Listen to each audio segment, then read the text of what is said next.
Hey everybody, welcome back to Upstate Speedtests. We're here at Highland Park in the town of Union, New York, technically Endwell. And the site you see in front of me is one of the first sites from a couple weeks ago that turned on ultra wideband in our area.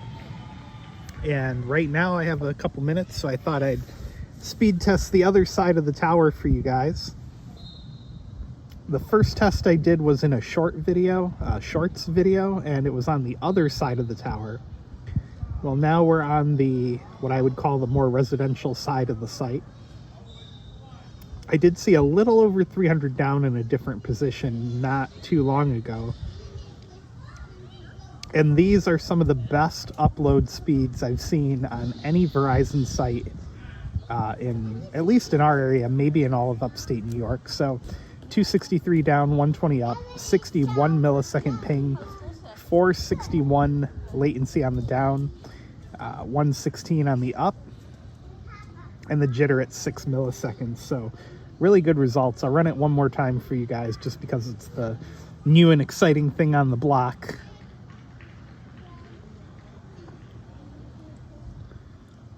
And it looks like it's going to struggle to get over 300 down.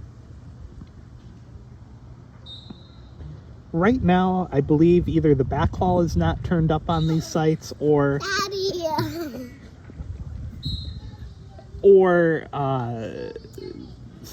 the backhaul is not turned up on these sites, or the bandwidth is still limited to 60 megahertz. Either way, though, it's good to see the ultra wideband because it has less restrictions to it, like no throttling on video traffic, no priority limits on plans that are eligible for it. So all around, it's good to see it. Give me 1 minute. I'm going to switch over to T-Mobile just to give you guys a comparison, and it'll be interesting to see if they pull off a better upload than Verizon, or at least be competitive, because T-Mobile's tower is not as close. It's actually on a hilltop off to the left side here. So give me 1 second. All right, we're back. We're connected to T-Mobile Ultra Capacity.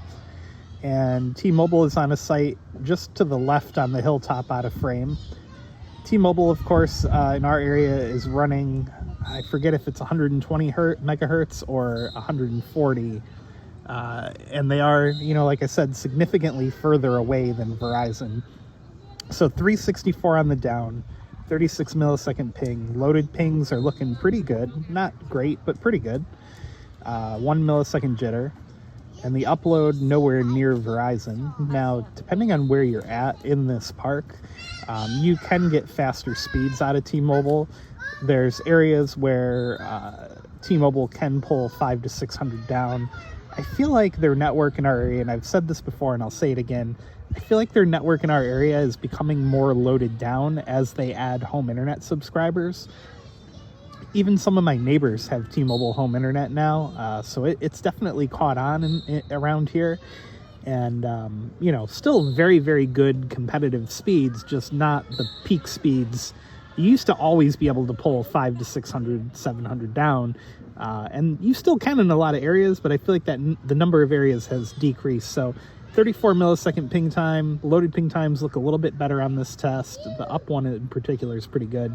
Jitter at 2 milliseconds. All right, so I just recently opened a new line with Boost Infinite running on AT&T, but now it's running on the AWS core, and soon, hopefully, we should be able to connect to Dish towers. So let me switch over to Dish real quick, and we'll test them out, or Boost Infinite, I should say. All right, so we are now connected to Boost Infinite running on AT&T's network via the AWS core, so that's why you're seeing much higher ping times. Eventually, the AWS core should allow Boost Infinite to switch between Dish Network, 5G, and AT&T and T-Mobile, depending on location. But right now, strictly roaming on AT&T, and with this new line of service, like I said, we've switched over to the AWS core, so now we're seeing much higher latency because of the roaming. On the upside, though, the video traffic is no longer throttled running on the AWS core, whereas my previous line with Boost Infinite was capped between, I forget if it was 1.5 and 2 megabits per second. Give me 1 second, I'm just going to start a fast.com speed test for you. So here's fast.com on Boost Infinite. We are not being throttled at all, and we're running on AT&T, so you know, it's good to see that. That's a really interesting development. And like I said, this is an iPhone 15 Pro Max, brand new. And again, you can see the higher latency times running on roaming on Boost Infinite. And then the upload speed looks like it's going to be all of a sudden bouncing around way too much. So about 6 megabits per second on the uplink, 208 unloaded latency, 420 loaded. So yeah, you know, Boost Infinite, all in all, once it gets going on the Dish wireless network, it should be really good, because running on Dish towers, it's not capped in any way. The hotspot's not capped, so we should see, you know, a really good experience all around, as long as you have that native Dish coverage. Now, another thing to keep in mind is I've seen a couple people comment online that the only way, and you just saw the network dip out and come back. That's been happening a lot on Boost Infinite. Just wanted to mention that. So I've seen a lot of people Boost to run on native Dish towers is to purchase a phone through Dish. And that just doesn't make sense to me at all. Like, if you're building the first quote-unquote smart network, you would assume that you would want people to have easy access to it with compatible equipment, just to build up the experience that much more and have, you know, that much better of an all-around experience.